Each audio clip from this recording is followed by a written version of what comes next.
जय हिंद। कैसे हैं आप सब? उम्मीद करते हैं कि आप सभी अच्छे होंगे।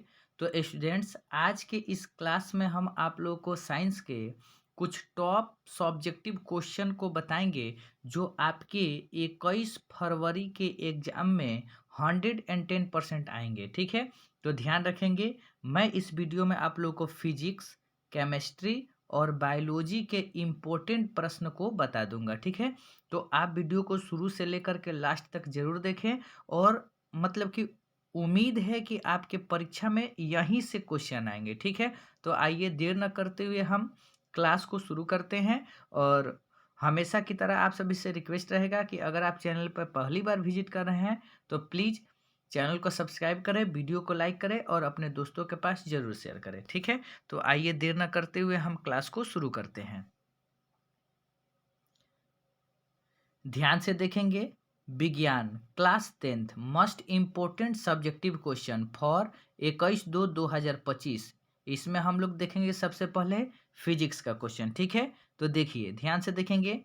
आप सभी का बाबू पहला प्रश्न है, अवतल दर्पण के दो उपयोग को लिखें। ठीक है, ये बाबू 2015 में पूछा गया क्वेश्चन है। ठीक है, इसका आंसर होगा अवतल दर्पण के दो उपयोग निम्नलिखित है। पहला है दाढ़ी बनाने में उपयोगी है। दूसरा है मोटर कार का हेडलाइट में अवतल दर्पण परावर्तक सतह का काम करता है। ठीक है, नेक्स्ट दूसरा प्रश्न है, अवतल, उत्तल एवं समतल दर्पण के दो दो उपयोग को लिखिए। ठीक है, तो अवतल दर्पण का उपयोग देखिए, दाढ़ी बनाने के लिए, चेहरा देखने में, डॉक्टर द्वारा रोगियों के नाक, मुंह आदि के अंदर प्रकाश फोकस कर अंदर की बीमारी का पता लगाते हैं। ठीक है, उसके बाद है मोटर गाड़ी के अग्रदीपों में। ठीक है, अवतल दर्पण का उपयोग देखिए, सॉरी उत्तल दर्पण का उपयोग देखिए, साइड मिरर के रूप में, रोड लाइट में परावर्तक सतह के रूप में, अपसारी किरण उत्पन्न करने में। ठीक है,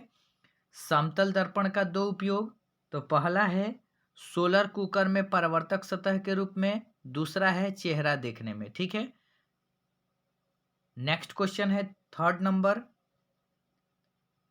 देखिए क्वेश्चन नंबर थर्ड है, उत्तल लेंस को अभिसारी लेंस क्यों कहा जाता है? इसका आंसर होगा उत्तल लेंस को अभिसारी लेंस कहा जाता है यानी कि अक्ष के समानांतर चलने वाली सभी आपतित किरण लेंस से अपवर्तित होकर मुख्य अक्ष के एक बिंदु एफ पर संतृप्त होती है, अतः उत्तल लेंस को अभिसारी लेंस कहा जाता है। ठीक है, चौथा प्रश्न है, उत्तल लेंस और अवतल लेंस में अंतर स्पष्ट करें। ठीक है, तो इसका आंसर होगा, देखिए उत्तल लेंस में वास्तविक और आभासी दोनों प्रकार के प्रतिबिंब बनते हैं, लेकिन अवतल लेंस में हमेशा आभासी प्रतिबिंब बनते हैं। ठीक है, दूसरा है उत्तल लेंस को अभिसारी लेंस कहा जाता है लेकिन अवतल लेंस को अपसारी लेंस कहते हैं। ठीक है, क्वेश्चन नंबर 5 है, बिना स्पर्श के उत्तल लेंस, अवतल लेंस तथा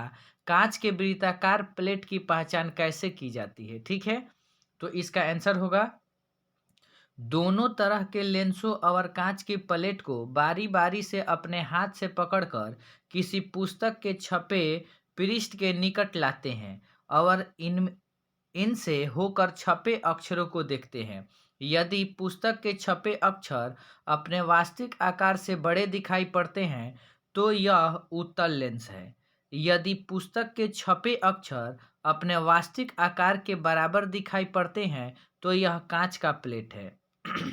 यदि पुस्तक के छपे अक्षर अपने वास्तविक आकार से छोटे दिखाई पड़ते हैं तो यह अवतल लेंस है। ठीक है, आप लोग इसका स्क्रीनशॉट लेते चलेंगे। ठीक है, नेक्स्ट प्रश्न देखेंगे, हीरे का अपवर्तनांक 2.42 है, इस कथन का क्या अभिप्राय है? देखिए, हवा में प्रकाश के वेग की अपेक्षा हीरे में प्रकाश का वेग कम है, अतः हवा से चलने वाली प्रकाश की किरण हीरे में प्रवेश करने पर अभिलंब की ओर झुक जाएगी। ठीक है, नेक्स्ट प्रश्न देखेंगे, तारे टिमटिमाते हैं किंतु ग्रह नहीं टिमटिमाते क्यों?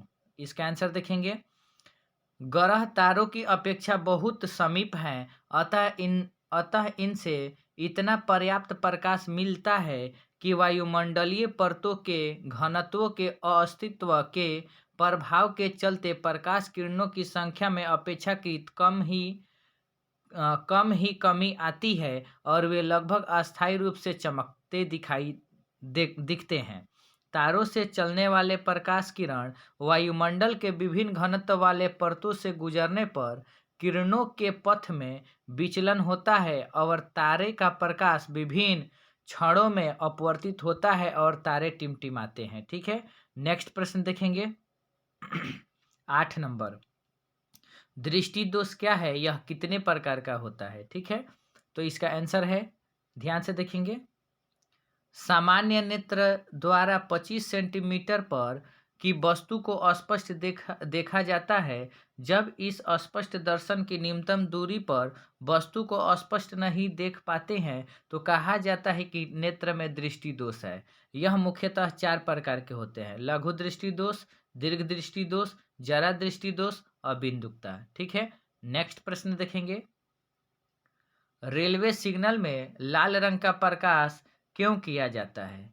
लाल रंग का तरंगदैर्ध्य सब रंगों से अधिक होता है, अतः लाल रंग के प्रकाश का विचलन सबसे कम होता है। यही कारण है कि रेलवे सिग्नल का प्रकाश लाल रंग का होता है। विद्युत आवेश क्या है? विद्युत आवेश कितने प्रकार के होते हैं? ठीक है, तो इसका आंसर हो जाएगा विद्युत आवेश। आवेश कुछ मौलिक कणों का अघट्य गुण है जिसके कारण आवेशित कण आपस में बल लगाते हैं। अगर उन द्वारा एबोनाइट के छड़ को रगड़ा जाए तो उन पर धन आवेश और एबोनाइट पर ऋण आवेश मुक्त होता है। आवेश 2 प्रकार के होते हैं, धन आवेश और ऋण आवेश। ठीक है, 11 नंबर क्वेश्चन है, जूल के तापन नियम क्या है? ठीक है, इसका आंसर हो जाएगा जूल के तापन नियम। दिए गए प्रतिरोधक में प्रवाहित होने वाली विद्युत धारा उत्पन्न धारा के वर्ग के अनुक्रमानुपाती होता है। उत्पन्न ताप प्रतिरोधक के समानुपाती होता है। उत्पन्न ताप समय के समानुपाती होता है जितने समय तक धारा प्रवाहित होता है। अगर चालक से बहने वाली विद्युत धारा I हो तो चालक का प्रतिरोध R हो तथा समय t हो तो उत्पन्न धारा H बराबर I² RT होता है। ठीक है, नेक्स्ट प्रश्न है 12 नंबर, दिष्ट धारा के कुछ स्रोत के नाम लिखिए। बैटरी और विद्युत मोटर। लघु पथन क्या है? सबसे इंपॉर्टेंट प्रश्न 2016 में पूछा गया क्वेश्चन है। देखिए, किसी कारण जब जीवित तार और उदासीन तार एक दूसरे से सट जाते हैं तो लघुपथन की स्थिति उत्पन्न होती है। इस स्थिति में प्रतिरोध शून्य हो जाता है और परिपथ में तीव्र धारा बहने लगती है। धारा के उच्च होने पर काफी ताप उत्पन्न होता है जिससे अग्नि की उत्पत्ति होने लगती है तथा परिपथ में आग लगने का भय रहता है। नेक्स्ट प्रश्न है, विद्युत धारा के चुंबकीय प्रभाव से संबंधित दक्षिण हस्त नियम का अंगुष्ठ का नियम लिखें। ठीक है, तो इसका आंसर हो जाएगा, जब दाहिने हाथ तर्जनी अंगुली, माध्यिका अंगुली और अंगूठा इस प्रकार फैलाकर रखा जाता है कि 3 अंगुलियां एक दूसरे के साथ लंबवत हो।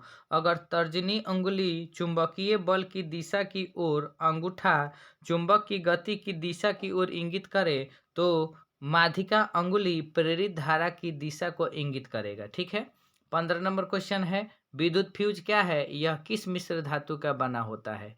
एकदम इंपॉर्टेंट प्रश्न है। देखिए, विद्युत परिपथ के लिए फ्यूज तार का उपयोग होता है। यह अतिभारण अथवा लघुपथन के कारण उत्पन्न उच्च विद्युत धारा के बहने पर यह गल जाता है तथा सुरक्षा प्रदान करता है। फ्यूज तार तांबे तथा टीन के मिश्र धातु से बना होता है। नेक्स्ट प्रश्न है, विद्युत बल्ब में निष्क्रिय गैस क्यों भरी जाती है? ठीक है, तो इसका आंसर हो जाएगा, बल्ब के अंदर टंगस्टन का तार होता है। इस तार का बना कुंडली बल्ब के अंदर उत्पन्न ताप के कारण प्रकाश देता है। अगर बल्ब में ऑक्सीजन की उपस्थिति होगी तो कुंडली की ऑक्सीकृत होकर जल जाएगा और बल्ब फ्यूज कर जाएगा। यही कारण है कि बल्ब के अंदर निष्क्रिय गैस आदि भरी जाती है ताकि बल्ब फ्यूज नहीं हो सके।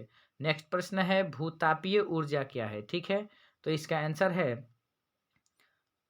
भौमिकीय परिवर्तन के कारण पृथ्वी के गर्भ में गर्म चट्टानों के संपर्क में जल के आने पर भाप बनता है जिसे पाइप द्वारा निकाला जाता है और उच्च दाब पर की भाप विद्युत जनित्र की टरबाइन को घुमाया जाता है तथा विद्युत ऊर्जा की प्राप्ति होती है। नेक्स्ट प्रश्न है 18 नंबर, जीवाश्म ईंधन क्या है? ठीक है, तो इसका आंसर हो जाएगा जीवाश्म ईंधन ऊर्जा का अनवीकरणीय स्रोत है। कोयला, पेट्रोलियम तथा प्राकृतिक गैस जीवाश्म ईंधन की श्रेणी में आते हैं। यह ईंधन करोड़ों साल बाद बनता है। इसकी सुरक्षा करना आवश्यक है। इसकी कमी को तत्काल भरपाई करना कठिन है, अतः नियंत्रित दर से खर्च करना चाहिए। अब आइए हम लोग केमिस्ट्री का क्वेश्चन देखते हैं, ठीक है ना, 19 नंबर, ठीक है ना। हालांकि ये 1 नंबर होगा, लेकिन हम डायरेक्ट नंबरिंग किए हैं, ठीक है। देखिए, वियोजन अभिक्रिया को संयोजन अभिक्रिया के विपरीत क्यों कहा जाता है? इन अभिक्रियाओं के लिए समीकरण लिखें। वियोजन अभिक्रिया को एकल अभिकारक टूटकर एक से अधिक छोटे छोटे उत्पाद बनाते हैं। जैसे CaO जब टूटेगा तो CaO प्लस CO2 बनेगा। यहाँ CaO CO3 होना चाहिए, ठीक है ना। देखिए, संयोजन अभिक्रिया में दो या दो से अधिक अभिकारक मिलकर एकल उत्पाद का निर्माण करते हैं। यानी यहाँ पर टूटता है और यहाँ पर जुटता है। देखिए, यहाँ पे जुटा है तो CaOH का होल ट्वाइस बना है, ठीक है। संतुलित रासायनिक समीकरण क्या है? उदाहरण दीजिए। वैसा रासायनिक समीकरण संतुलित रासायनिक समीकरण कहा जाता है जिसमें अभिकारकों में परमाणु संख्या प्रतिफलों के परमाणु संख्या के बराबर हो, ठीक है। देखिए, यानी जितना रिएक्टेंट में है उतना ही प्रोडक्ट में होगा। नेक्स्ट प्रश्न है, संयोजन अभिक्रिया किसे कहते हैं? एक उदाहरण से स्पष्ट कीजिए। देखिए, ऐसी अभिक्रिया जिसमें दो या दो से अधिक अभिकारक मिलकर एकल उत्पाद का निर्माण करते हैं संयोजन अभिक्रिया कहलाते हैं। यानी संयोजन माने जुटना, ठीक है ना। देखिए, जुटना। कंकाली समीकरण क्या है? एक उदाहरण देकर बतावे।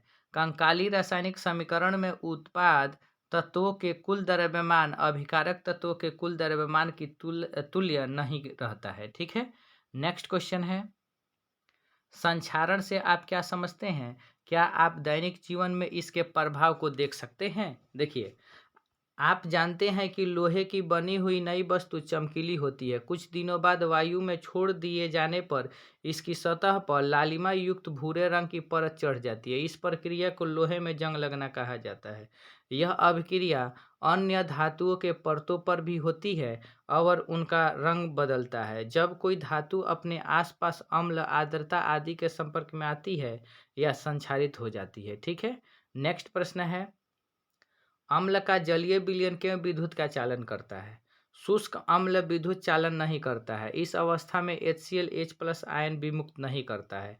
ज्यों ही अम्ल में जल की कुछ मात्रा मिला दी जाती है तो H+ आयन विमुक्त होने लगता है। अम्ली में विद्युत धारा प्रवाहित करने पर विद्युत धारा आसानी से बहने लगता है। H+ आयन के चलते जल से विद्युत धारा बहती है। जल विद्युत का चालन करने लगता है, ठीक है। नेक्स्ट प्रश्न है, सूचक कितने प्रकार के होते हैं? ठीक है, तो सूचक मुख्यतः दो प्रकार के होते हैं, प्राकृतिक सूचक एवं संश्लेषित सूचक। प्राकृतिक सूचक के अंतर्गत लिटमस पत्र तथा हल्दी है। संश्लेषित सूचक मेथिल ऑरेंज और फिनाफथलीन है। एक गंधीय सूचक भी होता है जिसके गंध अम्ल या क्षार के संपर्क में आने पर बदल जाते हैं, जैसे कि लौंग का तेल, वैनिला आदि, ठीक है। धोवन सोडा एवं बेकिंग सोडा के एक एक प्रमुख उपयोग बताइए, ठीक है। तो देखिए, धोने के सोडा का उपयोग कपड़ा धोने में, बेकिंग सोडा के उपयोग यह कपड़ा, कागज और चमड़ा उद्योग के लिए एक महत्वपूर्ण रसायन है। प्लास्टर ऑफ पेरिस की जल के साथ अभिक्रिया के लिए समीकरण दीजिए। प्लास्टर ऑफ पेरिस जल के साथ अभिक्रिया कर जिप्सम में बदल जाता है, ठीक है। नेक्स्ट प्रश्न है, H+ आयन की आर्द्रता का विलयन की प्रकृति पर क्या प्रभाव पड़ता है? सांद्र विलयन में H आयन की सांद्रता अधिक और तनु विलयन में H आयन की सांद्रता कम होती है। जैसे कि सामान्य HCl में H+ आयन की सांद्रता अधिक और तनुकृत HCl में H+ आयन की सांद्रता कम होती है, ठीक है। नेक्स्ट प्रश्न है, आयनिक यौगिकों के गलनांक उच्च क्यों होते हैं? आयनिक यौगिक ठोस अवस्था में पाए जाते हैं। इनमें अंतर आणविक आकर्षण बल काफी मजबूत होता है, अतः अंतर आणविक आकर्षण को तोड़ने के लिए अधिक ऊर्जा की आवश्यकता होती है। यही कारण है कि आयनिक यौगिकों के गलनांक काफी उच्च होते हैं। समव्यवता किसे कहते हैं? एक उदाहरण दीजिए, ठीक है। देखिए, समान आणविक सूत्र लेकिन विभिन्न संरचना वाले ऐसे यौगिक संरचनात्मक समअवयवन कहलाते हैं। ये दो यौगिक ब्यूटेन के समअवयवी कहे जाते हैं। ब्यूटेन के दो समअवयवी नॉर्मल ब्यूटेन और आइसोब्यूटेन होते हैं। इस गुण को समअवयवता कहते हैं। क्या आप डिटर्जेंट के उपयोग कर बता सकते हैं कोई जल कठोर है या नहीं? तो देखिए, इसका उत्तर हो जाएगा डिटर्जेंट लंबी कार्बोक्सिलिक अम्ल श्रृंखला के अमोनियम एवं सल्फोनेट लवण होते हैं। इन यौगिकों का आवेशित सिरा कठोर जल में उपस्थित कैल्शियम एवं मैग्नीशियम आयनों के साथ अघुलनशील पदार्थ नहीं बनाते हैं। कठोर जल में भी अपमार्जक प्रभावी बने रहते हैं। ऐसे अवस्था में डिटर्जेंट का उपयोग कर कोई जल कठोर है इसके बारे में कहना कठिन है। समजातीय श्रेणी किसे कहते हैं? ठीक है, देखिए, कार्बन के यौगिक का एक ऐसा समूह होता है जिसकी संरचनाएं तथा रासायनिक गुण समरूप होता है तथा दो क्रमागत सदस्यों के बीच CH2 का अंतर होता है। समजातीय श्रेणी कहलाते हैं। ठीक है ना? यानी कि किसी भी ग्रुप का आप जब यौगिक लेंगे तो उसके बीच CH2 का अंतर होगा। आपके अनुसार उत्कृष्ट गैसों को अलग समूह में क्यों रखा गया है? ठीक है, तो इसका उत्तर देखिए, चूंकि ये गैसें मेंडलीफ आवर्त सारणी के बनने के बाद पाया गया जिससे सारणी में खाली जगहों में रखा गया। सभी ऐसे अक्रियाशील थे, अतः उन्हें एक अलग समूह में रखना उचित था। ठीक है, अब आइए बाबू हम लोग बायोलॉजी का कुछ क्वेश्चन को देख लें जो आपके एग्जाम के व्यू से बहुत ही इंपॉर्टेंट है। ठीक है, उत्सर्जन क्या है मानव में, इसके दो प्रमुख अंगों के नाम लिखिए। देखिए, जीवों के शरीर से उपापचयी क्रियाओं के फलस्वरूप उत्पन्न अपशिष्ट पदार्थ को शरीर से बाहर निष्कासन की क्रिया को उत्सर्जन कहते हैं। मानव में इसके दो प्रमुख अंग के नाम निम्नलिखित है। पहला है बाबू वृकक यानी कि किडनी और दूसरा है फेफड़ा यानी कि लंग्स। देखिए, जो रक्त में द्रव के रूप में अपशिष्ट पदार्थों में मूत्र के रूप में शरीर से बाहर निकलता है, जो रक्त में गैसीय अपशिष्ट पदार्थों को शरीर से बाहर निकलता है। परिसंचरण तंत्र से आप क्या समझते हैं? ठीक है, तो देखिए, उच्च श्रेणी के जंतुओं में एक विशेष प्रकार का परिवहन तंत्र होता है जो ऑक्सीजन, कार्बन डाइऑक्साइड, पोषक तत्व, हार्मोन, उत्सर्जी पदार्थ या अन्य उपापचयी क्रियाओं के फलस्वरूप उत्पन्न विभिन्न पदार्थों को शरीर के एक भाग से दूसरे भाग में ले जाते हैं, जिसे परिसंचरण तंत्र कहते हैं। इस तंत्र के तीन प्रमुख अवयव हैं, रक्त या रुधिर, हृदय, रक्तवाहिनियां। ठीक है, नेक्स्ट प्रश्न है 36 नंबर, वाष्प उत्सर्जन क्रिया का पौधों के लिए क्या महत्व है? वाष्प उत्सर्जन क्रिया का पौधों के लिए निम्नलिखित महत्व है। यह पौधों के मूलरोम द्वारा खनिज लवण के अवशेष एवं जड़ से पत्तियों तक उनके परिवहन में सहायक होता है। यह पौधों में तापक्रम संतुलन बनाए रखता है। वाष्प उत्सर्जन के कारण ही पौधों की जड़ों से चोटी तक जल की निश्चित धारा बहने लगती है। ठीक है, दिन में रंध्र के खुले रहने पर वाष्पोत्सर्जन कर्षण के ही जाइलम में जल की गति के लिए मुख्य प्रेरक बल का कार्य करता है। ठीक है, धमनी और शिरा में अंतर बताइए। ठीक है, बहुत ही इंपॉर्टेंट प्रश्न है। देखिए, धमनी और शिरा में निम्नलिखित अंतर है। ठीक है, धमनी शुद्ध या ऑक्सीजनित रक्त को हृदय से शरीर के विभिन्न भागों में ले जाती है।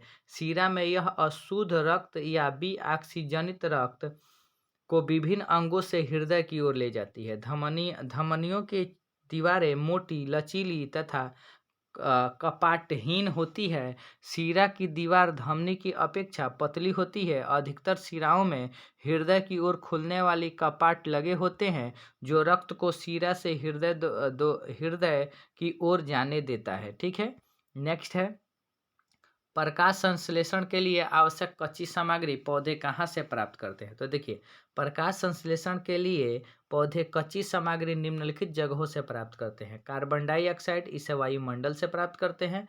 जल भूमि से पौधे जड़ों द्वारा प्राप्त करते हैं। पर्णहरित, यह पौधों के कोशिकाओं में उपस्थित हरित लवक होते हैं। ठीक है, उसके बाद है सूर्य का प्रकाश। सूर्य के प्रकाश से पौधे फोटोन ऊर्जा कणों के रूप में प्राप्त करते हैं जो क्लोरोफिल में संचित होकर आवश्यकता अनुसार प्रयोग में लाए जाते हैं। श्वसन के लिए ऑक्सीजन प्राप्त करने की दिशा में एक जलीय जीव की अपेक्षा स्थलीय जीव किस प्रकार लाभप्रद है? ठीक है, तो इसका बाबू आंसर है जल में ऑक्सीजन काफ़ी कम घुलित होता है, जबकि अधिक जैव ऊर्जा के उत्पादन के लिए अधिक ऑक्सीजन की आवश्यकता होती है। जलीय जीव सर्वप्रथम मुख के द्वारा घुलित ऑक्सीजन को लेता है तथा विसरण के द्वारा क्लोम की कोशिकाओं में अवशोषित कर देता है, जबकि स्थलीय जीव फेफड़ा के द्वारा आसानी से ऑक्सीजन ले पाते हैं। वाष्पोत्सर्जन को परिभाषित करें। ठीक है, तो देखिए इसका आंसर, द्रव का कमरे के ताप या द्रव के क्वथनांक के नीचे के तापों पर वाष्प बनकर धीरे धीरे वायुमंडल में जाने की क्रिया को वाष्प उत्सर्जन कहते हैं। पौधों में गैसों के आदान प्रदान कैसे होता है? पौधों में गैसों का आदान प्रदान विसरण की क्रिया के द्वारा पौधों की पत्तियों पर स्थित रंध्र, पुराने वृक्षों के तनों की कड़ी, त्वचा पर स्थित वातरंध्र एवं अंतरकोशिकीय स्थानों के द्वारा होता है। इस क्रिया में पौधों की आवश्यकताओं एवं पर्यावरणीय अवस्था का महत्वपूर्ण योगदान होता है। नेक्स्ट प्रश्न है, आमाशय में पाचक रस की भूमिका। तो देखिए, पाचक रस में HCl पाया जाता है जो निष्क्रिय पेप्सिनोजेन को सक्रिय पेप्सिन नामक एंजाइम में बदल देता है। पेप्सिन भोजन के प्रोटीन पर कार्य कर उसे पेप्टोन में बदल देता है। HCl भोजन के साथ आने वाले बैक्टीरिया को नष्ट कर देता है। इसके अतिरिक्त गैस्ट्रिक लाइपेज एंजाइम भी पाचक रस में होता है जो वसा के आंशिक पाचन में मदद करता है। विषमपोषी पोषण से आप क्या समझते हैं? विषमपोषी पोषण वह प्रक्रिया है जिसमें जीव अपना भोजन स्वयं संश्लेषित न कर किसी अन्य स्रोतों पर निर्भर करते हैं, जैसे सभी जंतु और हरित पौधे। इसके 3 प्रकार हैं: मृतजीवी पोषण, परजीवी पोषण, प्राणी संपोषण। ठीक है, मछली, मच्छर, केचुआ और मनुष्य के मुख्य श्वसन अंगों के नाम लिखिए। ठीक है, तो देखिए, मछली में मुख्य श्वसन अंग क्लोम होता है। मच्छर में मुख्य श्वसन अंग श्वास नली या ट्रेकिया होता है। केचुआ में मुख्य श्वसन अंग त्वचा, जबकि मनुष्य में फेफड़ा होता है। ठीक है, सजीव के मुख्य 4 लक्षण लिखे। ठीक है, तो देखिए, सजीव के मुख्य 4 लक्षण निम्नलिखित है: पोषण, श्वसन, प्रजनन, वृद्धि एवं विकास। ठीक है, नेक्स्ट प्रश्न है, जीवों में पोषण की अनिवार्यता की सार्थकता साबित करें। जैविक प्रक्रमों के संचालन, वृद्धि, अनुरक्षण आदि कार्यों के निष्पादन हेतु जीवों की मूलभूत आवश्यकता ऊर्जा है। ऊर्जा की प्राप्ति हेतु खाद्य पदार्थों की जरूरत होती है, अतः जीवों में पोषण अनिवार्य है। हमारे आमाशय में अम्ल की क्या भूमिका है? इम्पोर्टेंट प्रश्न। देखिए, हमारे आमाशय में अम्ल की भूमिका निम्नलिखित है: यह कीटाणुनाशक की तरह कार्य कर भोजन के साथ आने वाले बैक्टीरिया को नष्ट कर देते हैं।